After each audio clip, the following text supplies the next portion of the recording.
Outrage erupted after reports surfaced of an outsider allegedly hurling insults and using abusive language against Khasi women employees at the Indian Council of Agricultural Research in Umiam. In response, the Outrage Youth Council HYC Bhoirambong and Umiam circles stormed the ICAR office on Friday and met the director, demanding strict action against the accused. Speaking to reporters today, HYC Bhoirambong Circle President Tingshan Makri condemned the incident, calling it an attack on the dignity and safety of women employees. He said the director assured them that punishment would be meted out to the offender. The HYC also issued a stern warning to all outsiders working in the state, cautioning them against showing disrespect or using derogatory remarks towards Khasi women. Nakaliang ngajungi ka HYC Bhoirambong Circle arangkat ka Umiam Circle hadin bangilayo kajing ujor na ki longkmi ki badon hakani ka ki batrayat ni po ka office ICAR ni po mroy ya ka ba ladon way barjela ubla keren tomet bat bomdon ka buram ka akor ya ki longkmi Khasi gijungi halor kani ka jiyo jingtip gijungi na kaliang gasang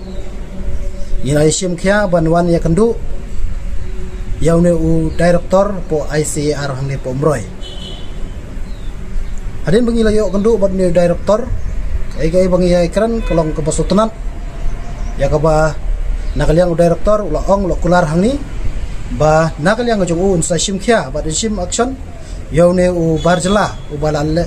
u ba long klemakor ba klem de borom ya ki long kemi Khasi ki jongi tekani ka jingle jong barjela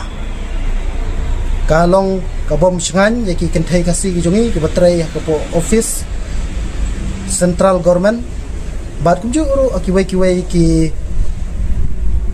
office sarkar preng mo tinaga nakaliang ka jongi ni penrem yang ka jingle jong ni barjela ba ngiladap ekran ru bat u director ba kini ka jingjan nang na isman kamdei bandon kum kini ka jingja apo ka office ka jong i ba nakaliang ka jong i ru la sim khya ka ni ba ngikirman ru ba omdei tang hang ne ba ka jing maham nakaliang ka jong i ka HYC ba kinong ilong i barjela ki bawan tre po ri Khasi ka jong i ba kimbit ban karen klemakor lane ban klem dot burom ya kilong kami Khasi ka jong i tika ega basung tenat pat ban karan ba director nakaliang ka jong i la ai ka assurance